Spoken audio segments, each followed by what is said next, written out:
que si a duras penas sobrevivimos nosotros en una planta, imagínate.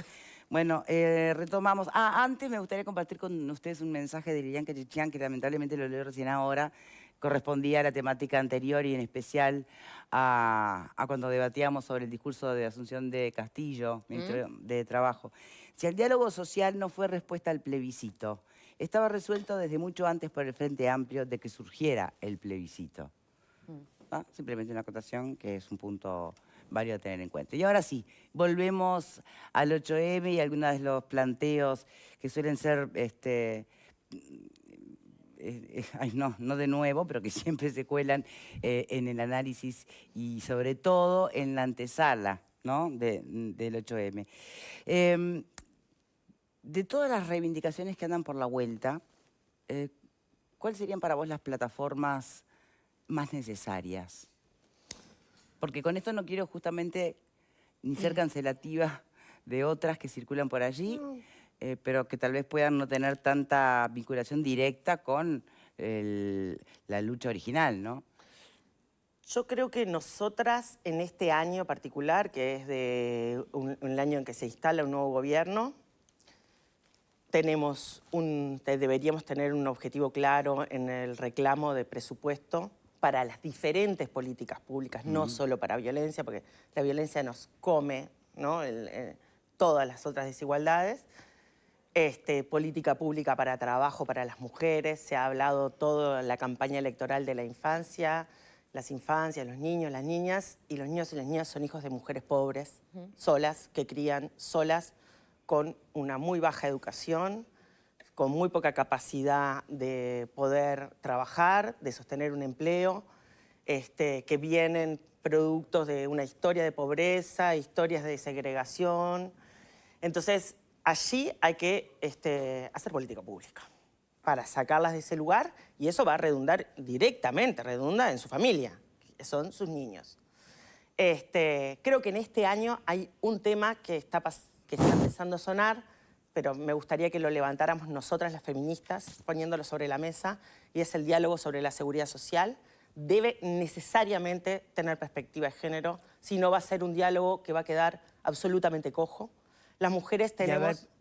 ¿Por qué perspectiva de género puntualmente en esto? Porque los aportes, no solo cuidados, los aportes laborales que hacemos las mujeres son muchísimos menores. No solo porque ganamos menos sueldo, que está aprobado, sino porque trabajamos formalmente menos años, trabajamos menos mujeres trabajan en ámbitos formales y trabajan mucho más en la informalidad, porque hay muchas mujeres que han dedicado su vida a cuidar y eso no tiene un solo aporte ni tuvo un solo peso de sueldo.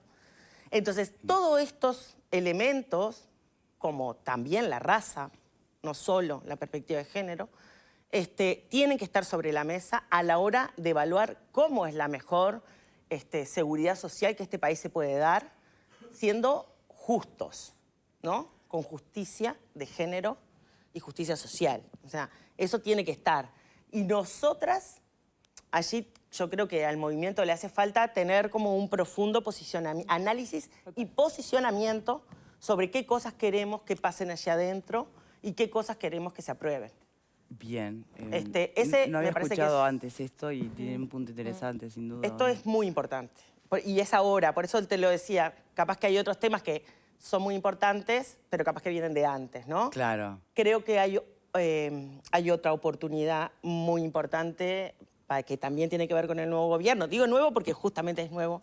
Sí, es ahora cuando hay Es que en donde hay que ponerle las pilas si exacto. uno quiere modificar cosas, es en los arranques, es en la educación sexual integral, que la ANEP debería de disponer, implementarla con una potencia realmente de cambio en las prácticas, en los estereotipos, en los roles, en los estigmas. Desarmar, es muy importante, un segundo, desarmar vía la educación sexual la violencia de género, porque es una de las herramientas que el feminismo y las que estudian la violencia de género lo ponen allí como un elemento muy importante. Y creo que hay otro problema muy importante y muy urgente, que es liberar a las mujeres presas de microtráfico de la cárcel y de 4 años de cárcel. Eso es también muy urgente. Hay 1.244 mujeres privadas de libertad en algunos casos por cosas absolutamente ridículas. Bien, ¿eso en qué quedó? Porque ese artículo que estaba dentro de, que fue un coletazo, una consecuencia de la LUC, hasta donde supe, iba a ser modificado. Se había terminado de entender que había sido una consecuencia no deseada o desmedida, ¿no? Proyecto de ley hubo, no sé No, si se sancionaron. Pero no fue retroactivo. Hay una modificación, la ley Pero ese penal no puede ser siempre es retroactiva. La ley penal siempre que sea favorable para la persona en privación de libertad es retroactiva. Más Lo que allá no derogó. Más allá de eso, no deroga. Lo que hace ese proyecto, lo que hizo esa modificación fue darle más discrecionalidad a los jueces y a las juezas de poder aplicar Una pena menor. una pena menor que, O alternativa, o alternativa cárcel domiciliaria. que más allá de que para mí es un problema y nunca lo compartí, sí creo que comprende a lo que tiene que ver con el microtráfico, que las mujeres obviamente lo sufren, los varones muchísimo también. Y creo que ahí hay una oportunidad de propuesta. Hay que modificar las leyes, que entiendo que tiene que estar en el marco de algo mucho más integral, y es la dosimetría penal que le asignamos a los distintos delitos. Porque... pero esa modificación general de la dosimetría penal supone la reforma del propio Hay que reformar el Código Penal. Sí, pero mientras tanto, ¿qué hacer con las mujeres? Que justamente lo que planteaba Soledad. Es que yo entiendo, es más, hoy cuando se estaba nombrando la cantidad de desafíos, yo pensaba en las mujeres en privación de libertad, que si hay un olvido y si hay una postergación de un sector importante de las mujeres, bueno, las mujeres en privación de libertad están más olvidadas, más marginadas y tienen urgencia que realmente no pueden esperar ni un minuto más. En lo que tiene que ver con lo que tú hablas de la modificación puntual, yo entiendo igual que debería comprender a todas las personas, no solo a las mujeres, porque creo que ahí hay una cuestión de cómo se entiende No, el no es delito solo y a la las pena. mujeres. De hecho, el delito no es a ellas. Exacto. Lo que pasa es que Les las afecta principalmente Porque a son ellas las que por el ingresaban, tipo. por la realidad, el claro. ingreso a la cárcel, si uno va a una cárcel, la cola Es de mujeres. Es de mujeres, sí, claro. Entonces, Y a las mujeres nadie las va a visitar. Muy No, pocas a las personas mujeres nadie las van a visitar. Entonces, Pata. No, que estoy muy de acuerdo y comparto de punta a punta los énfasis que plantea Soledad y también en esto para darle pie para pensar un poco en eso, que es como, ¿qué pasa con las masculinidades y con los varones también? Porque me parece en eso que vos planteabas sobre la política del Ministerio del Interior, que yo creo que es, además está Juli Zabaleta, que para mí es una buena noticia, es una mujer que ya trabajó en el Ministerio del Interior, que va a desarrollar una política de género. En otros países que han desarrollado estrategias de trabajo con la violencia en las masculinidades, la policía siempre ha sido el eje principal. De hecho, también lo fue en nuestro país en un momento de formación. Es uno de los espacios importantes para trabajar las estrategias de masculinidades. ¿Te parece que eso es parte también en esto que vos hablabas sobre la violencia sexual, la política? ¿Es parte de una de las políticas de género que tiene que tener cierta centralidad también ahora en el próximo gobierno? tengo mis dudas si a eso le llamamos una política de género, de dónde sale el presupuesto, porque ahí nosotros terminamos pagando del magro presupuesto que se le da a la igualdad de género, sale plata no para favorecer o brindarles herramientas a las mujeres, sino para los varones. Ahí tengo mis dudas. Pero más allá de eso, que es una minucia, en realidad, sí hay un punto muy importante en la atención a la violencia toda, que tiene que ver con las masculinidades, y eso está estudiado y está reclamado, además, por criminólogos, de que la política que lleve adelante el Ministerio del Interior tenga en cuenta el desarmar esta masculinidad hegemónica que está absolutamente caracterizada por el ejercicio de la violencia y de la fuerza. El más fuerte es el que gana y se acabó. Estamos en un momento mundial donde la fuerza es lo que vale. Si yo tengo fuerza, puedo hacer lo que quiera, ¿no? O sea, por eso yo sé, toda esta discusión del feminismo y el fascismo no se entiende, pero hay una relación muy grande en la lógica esta del fascismo, que es el poder y el odio de los más fuertes, que pueden implantar a como dé lugar y salteándose todas las reglas sociales establecidas. Bien, pero trasciende la cuestión de género, ¿o no? Pero tiene, el vínculo es es una política particularmente masculina, porque lo masculino, no necesariamente los varones, pero lo masculino desde el punto de vista feminista es eso, es el uso de la violencia y de la fuerza por sobre todo lo demás. ¿Por qué las feministas que apostamos en esta dicotomía? Por el diálogo, por la no violencia, por la paz. ¿Cuál ha sido la histórica reivindicación de las mujeres? No parimos hijos para la guerra. O sea, ¿quiénes hacen las guerras? ¿No? Parece que... Yo entiendo que es complejo, que hay que leer teoría... Pero pregunto en concreto, por ejemplo, por la pancarta de Espacios Libres de Apartheid, ¿no? Que generó que incluso la propia exdirectora de InMujeres, Mónica Botero, planteara un tuit que dice: ¿y este año quién se va a hacer responsable por los actos de odio del 8M? ¿Las organizadoras van a decir que fue en un caso aislado? ¿Las líderes no tienen responsabilidad en lo que callaron el año pasado? ¿A qué remite? A una imagen, yo no sé si la tenemos por allí, pero es, bueno, hashtag 8M, frente al avance fascista y sionista, lucha feminista. Basta de genocidio, ocupación y apartheid. Basta de complicidad con el sionismo. Tengo muchas cosas para decir. Te escuchamos. Primero, a la marcha no la convoca nadie únicamente. No hay una organización responsable de la marcha. Hay miles de mujeres organizadas en cositas chiquitas y en grandes que convocan con cosas muy distintas a marchar a la misma hora, al mismo lugar. Entonces, no podemos hacer cargo a todo movimiento de lo que hace un grupo de mujeres, que no voy a despreciar su convocatoria, pero es a ellas a las que les hay que preguntarles por qué y cómo hacen esa convocatoria. Yo no la voy a explicar, porque yo no la convoco.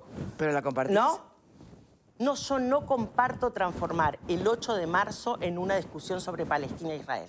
Esto es principalmente lo que no comparto. Claro. Porque yo creo que el 8, si quieren hablar del conflicto en Medio Oriente, vengo la semana que viene y hablamos.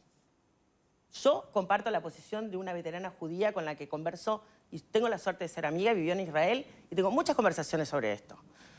Pero vengo otro día a hablar de eso.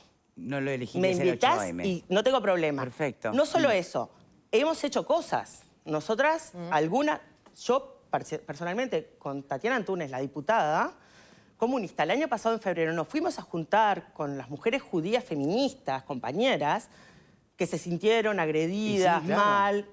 Bueno, pero hay que ir a sentarse a hablar, porque yo creo que lo que no podemos permitir es que se corten los diálogos. Podemos estar de acuerdo en todo, en parte, en nada. Ahora, lo que creo que no debe quedarnos dudas es que nosotras no somos enemigas.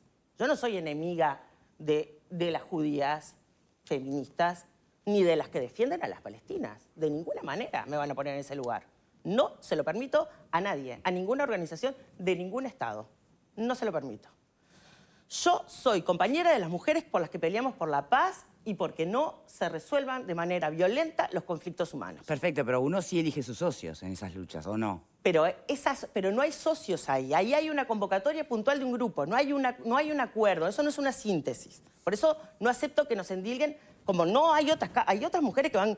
Hay TERF, hay mujeres que van a la marcha del 8 de marzo creyendo que las mujeres transexuales no pueden ir nada más lejos de lo que yo pienso. Nada más lejos. Pero no hablamos de ellas. Hablamos... Todo el 8M se lo termina llevando un conflicto que es de otro orden, porque no es un conflicto de género. Por supuesto, lo sufren las mujeres, lo sufren los niños, lo sufren los inocentes y las inocentes, sin duda. Es una guerra. No sé si es una guerra, pero no es bueno, hay un conflicto armado. Pero hablarlo es interesante, Sole, ¿por qué? Porque... Pero en otro día. Bien, ya sé, entiendo, pero lo que a mí me parece interesante es que no perdamos también la capacidad crítica o de pensamiento crítico para no comprar todo bajo el tema 8M. Estamos comprando cosas distintas y eso también hay que ser consciente. Pero eso pasa, pero por eso te digo, pero eso es producto de cómo se organiza el 8M, que es de una forma muy desorganizada. No tiene una centralidad. Claro. ¿Entendés? Si vos me dijeras, nos ponemos acá a las colectivas a discutir cuál es nuestra consigna y nuestra proclama, y se introduce algo, yo defiendo o no, o discrepo, o nos ponemos en el lugar que sea, no tengo problema en asumir eso. Pero lo que me parece es que generalizar la propuesta de algunas compañeras que priorizan este tema, porque así lo entienden, más allá de lo que yo piense. Yo lo que no quiero hacer de eso el tema del 8M, porque no me parece ni justo con todas las demás, ni representativo. Y tampoco me parece que tenga directamente que ver con lo que nos convoca en el Día Internacional de las Mujeres. Lo único que sí me parece que tiene relación absolutamente directa y es donde sí me paro es en el de reclamar paz. No hay pocas cosas son más feministas que el pacifismo. Entonces, ahí me paro. Después, a discutir quién está acá, quién se para allá. Bueno, es un conflicto complejo, histórico, que tiene muchas décadas, que me encanta sentarnos a hablar y me encanta que lo discutamos y creo que hay que fomentar el diálogo, pero eso hay que hacerlo en un ambiente específico para hablar de eso. Los escucho, Pauletti. No, resulta claro la explicación que nos está dando la invitada respecto a por qué se generan esas situaciones que de alguna manera son cortocircuitos comunicacionales, llamaría yo, porque terminan llamando más la atención algunos hechos puntuales de violencia que la propia marcha donde van miles y en forma pacífica se expresan. Entonces, yo una vez lo decía, Patricia creo que estaba, el problema es lo que distrae, obviamente queda claro que nadie las puede controlar, pero lo que distraen esos factores, son factores de distracción, que corren el eje comunicacional de lo que se quiere expresar en esa marcha, y entonces resulta, obviamente, súper complicado, es imposible de controlar. Y tampoco se le puede pedir a los medios que no cubran esas cosas, porque son hechos que llaman la atención. Y del mismo modo que los medios cubren la marcha, también cubren ese tipo de cosas. Y hemos visto incluso en alguna otra marcha problemas con los camarógrafos, problemas con algunos periodistas, porque algunas exaltadas y desubicadas han querido agredir al equipo de prensa. Esperemos que no ocurra esta vez, pero digo, entiendo que la multitud y la no organicidad que tiene la propia marcha haga que estas cosas ocurran y que sean casi imposible de controlar, ¿no? Por lo tanto, todos debemos ser conscientes de que esos grupúsculos que van a generar determinados espacios por ahí hasta violentos, no son representativos de esa enorme mayoría. Pero, y ahí, yo entiendo lo que plantea Soledad, ¿no? Esto no hay una organización que convoque o que... Bien, pero sí hay referentes en estos temas. Por lo pronto hay un rector de políticas públicas que tiene que ver con feminismos y las luchas, ¿no? No hay que señalar, no hay que desmarcarse cuando la violencia gana alguna vereda, porque si no...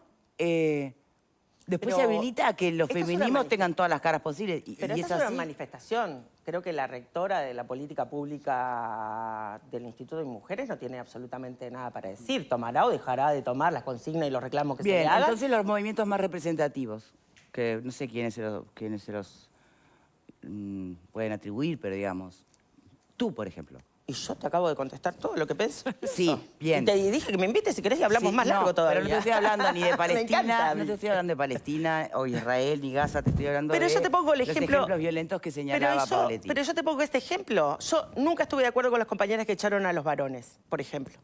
Nunca estuve de acuerdo. Yo marché con mi compañero, marché con el hijo de mi compañero y creo además que es una práctica que, perdonen, que es una práctica que está buenísima. Yo creo lo contrario de lo que reclaman algunas, y es que cuanto más hombres vayan, vamos caminando también hacia esa transformación que también es de ellos. No es solo de la sociedad, también está integrada por necesita, ellos. claro. Que eso no quiere decir que vayan adelante, ni que sean voceros, sí. todo eso está fuera de discusión. No. Una pregunta. Pero entonces, yo creo que no debería haber en ningún caso ningún acto de violencia contra nadie que vaya a la manifestación. Eso de ningún tipo, para empezar. Pero también no me gusta que se manipulen las cosas y se lleven a lugares, ¿no? Esta cosa de estiramiento conceptual, que cualquier cosa es violencia. Lo que no me gusta es violencia. No. Hay cosas que no me gustan, y está bien, puede ser, tenés derecho a que no te gusten, pero no están lejos de ser violencia. No la compartís, no estás de acuerdo, discutámoslo, intercambiemos argumentos. Pero no es violencia, ¿no? Porque a mí me parece que con esto que está este conflicto está muy parado en una cosa muy dicotómica, como si fuéramos una hinchada de fútbol, somos hinchas de Peñarol o somos hinchas de Nacional, le falta complejidad. Y no pararnos en ese lugar, y no alimentar esas hinchadas. Es más, a mí, si hay algo que me parece que tenemos que hacer es tratar de hacer cosas para bajar las tensiones y no echarle nafta al fuego. Pepe. La gran fortaleza de este movimiento, sin duda, es la diversidad. Creo que puede llegar a tener algún tipo de debilidades esa diversidad, justamente. Es un gran capital, perdón que lo emplee en estos términos, es un gran capital humano ver ese movimiento del 8 de marzo. Y una de las fortalezas es que ese capital no lo tiene nadie. Exacto. Pero, por un lado, también hay una debilidad en ese aspecto, porque yo estoy pensando, y no estoy comparando, simplemente lo digo como fenómeno, el 20 de mayo, donde a nadie se le va a ocurrir llevar una bandera del Frente Amplio o una pancarta que no tenga que ver con la consigna de los familiares de detenidos desaparecidos. Y es un enorme capital, si se quiere también, pero tiene una cabeza que es la propia Asociación de Madres de Familiares Detenidos Desaparecidos. Tú sos una referente del movimiento, habrá otras referentes más, obviamente, pero no están actuando en forma coordinada para ser la cabeza de este movimiento. No. ¿Crees que se puede dar en algún momento Igual esto? te voy a decir, Sería buena Pepe, cosa, capaz. El 20 de mayo también tiene un grupo de compañeros que no comparten y gritan en algún momento consignas. Pequeñísimo. Sí, Así dice, quizás- pero nunca lo levantamos. Pero también lo tiene. Te quiero decir, aún esa marcha que es masiva, que es unánime el apoyo, que es transversal. Pero ¿me entendés por qué la traía a colación? Sí, pero te lo quise decir porque también hay. bien, Aún está bien. en esa también hay. Yo creo que es una debilidad del movimiento no tener una articulación grande. Ah, Eso, está. eso. Pero no por esto. No, en general. Sí, La sí. debilidad la veo porque la fortaleza enorme que tenemos el 8M, a mí me gustaría que se transformara en fuerza política para exigir cosas, para sentarnos a negociar, para pelear con otra capacidad y no que se derrame Sí, el sí. 9 ya, ay, qué lindo, nos paseamos, yo qué sé, hicimos, nos Qué buena pintamos. foto. Miren las fotos. No, Sí, sí, la está bancada bien. bicameral. Pero no la femenina. transformamos en fuerza, ¿viste? En fuerza de esto, de debate, de en fuerza política. canalizar todo eso en hechos concretos y ante las instancias, Eso es en lo este que caso del para mí- gobierno respectivo, para En poderlo. acciones políticas, yo creo que la bancada bicameral femenina en el momento de su fundación y de esplendor, que me parece una herramienta a recuperar nuevamente. Recuerdo en el periodo anterior, Argimón hizo mucho por intentar volver a instalarla y me parece que ahora es algo que no puede no salir nuevamente. Y manejó muy bien esto de canalizar muchas demandas de la sociedad civil para convertirlas en herramientas políticas, porque eso es lo que le termina transformando... Menos parlamentarias y menos feministas, cuando la bancada bicameral femenina tenía mucho éxito también. Y funcionaba bien. ¿No? Es un tema para estudiar. Y salieron No, es una muchísimas discusión muy proyectos. larga esta que Salieron tenemos. muchísimas leyes Sí, en conjunto. de avanzada. De avanzada. En ese cuando momento. Estas mujeres estaban ahí. Es así. Bien. Puede ser un lugar para canalizar tanto. Me impresiona a las mujeres que todavía, y siendo mujeres, no se sienten representadas por los movimientos feministas, por las marchas. Ay, yo tengo Ahí una- tendremos responsabilidad los medios. ¿Pero por qué O hay que tendremos- sentirse...?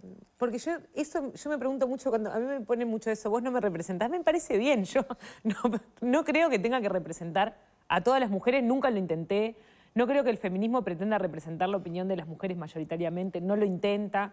O sea, creo que ahí tenemos una diferencia, o por lo menos mi perspectiva, que el feminismo es un movimiento social y político que tiene... Pero se politizó partidariamente. Bueno, los partidos tienen personas, yo milito feminismo Acá dentro de mi tenés partido. dos O sea, militantes vos políticas militás feminismo dentro de tu partido, o sea, pero no quiere decir... Y yo, Esta discusión me parece que por suerte este año... no, y yo no creo además que los partidos sean feministas, no creo eso. No. Creo Para que hay alguien feministas en los salga a lugares. decir si sos feminista no puedes ser de Espero derecha. que Que ya ya se pasó haya- antes, ¿no? Siempre están abiertas a discusiones, como la de los hombres en la marcha, esas hay discusiones que estarán abiertas siempre. Yo lo que digo es, no hay que intentar, o por lo menos me parece bien no intentar representar a todas las mujeres. Es mucha gente todas las mujeres, son la mitad de la población. Es un montón, todas las es un mujeres. montón. Somos Como más de la para mitad. considerar Claro. que todas las mujeres se pueden sentir representadas por Soledad o por Fernando, por mí o por 10 mujeres más o 20 mujeres más. Es imposible pensar La eso y mayoría de está la bien población. eso. Claro. Son la mayoría de la población mundial. O sea, pensar que 4 personas... No, porque ahí también hay algo que pasa, y nos pasa a las mujeres en la política, que siempre te comparan con otra que es la parecida a vos, ¿no? Y a vos te dicen, ¿y vos cómo te llevás con la otra? Como que yo le preguntara a Pepe cómo se lleva con los periodistas que son más o menos de su edad. No sé, yo qué sé, te puede llevar bien, te puede llevar... O sea, no somos un todo integrado, igualado, alado, que pensamos igual y somos amigas... No, es un movimiento político que tiene ideas, corrientes, que hay personas que piensan una cosa, personas que piensan otra, personas que batallan por la violencia sexual, personas que dan batalla por... Están las arquitectas feministas, las no sé qué feministas... ¿La sororidad dejó de ser un valor? No. Lo que pasa es que no es es un concepto, es una práctica política. Una forma de Y Sole, para mí Sole dijo algo... Bueno, hoy, pero no es un valor. pero Sole dijo algo hoy que me pareció muy al lugar... Sigue siendo un sobre valor. esto de la sororidad, que es incluso cuando la víctima o cuando la otra no te guste, o cuando la otra que haga lo que sea no te guste, intentá pensar en lo que la otra pasó para llegar hasta ahí, ¿no? Y ponete en el lugar del hecho y decir, bueno, a mí la otra mujer política no me gustará y no sé qué, pero yo sé que dar batalla para ser una mujer es súper difícil, que llegar a los lugares es difícil, que laburar, ¿no? Que no te van a reconocer, que no... Todo eso. Entonces, tratá de, cuando discutís con la otra, discutir políticamente con la otra y no por si te cae bien o te cae mal o ningunear. Es eso, la sororidad no es ser amiga de las otras. No, es muy pero, importante eso. Sí, pero no advierten que a veces, y esto se denuncia muchísimo, yo no tengo, la verdad que simplemente estoy levantando lo que uno lee por las redes sociales, no tengo estudio hecho del caso, o sea que capaz que Soledad sí, pero ¿cuántas veces se escucha decir el movimiento feminista saltó en apoyo de alguien y no saltó en apoyo de otra? Que volvemos a qué es el movimiento feminista. Y a la falta de organicidad para manifestar. Y por eso yo pregunto que- si la sororidad no es un valor o si se dejó de practicar. Es que yo creo que hay feministas que sí lo hacen. Entonces, ¿cómo logro diferenciar que el feminismo lo haga o el feminismo no lo haga cuando no hay un cuerpo orgánico que se manifieste, pero sí feministas que se manifiestan en determinados sentidos? No sé, creo que el problema conceptual está ahí. Sí. Pero además creo que el concepto de sororidad surge más sobre el análisis de las conductas de las mujeres en la vida cotidiana e invisible.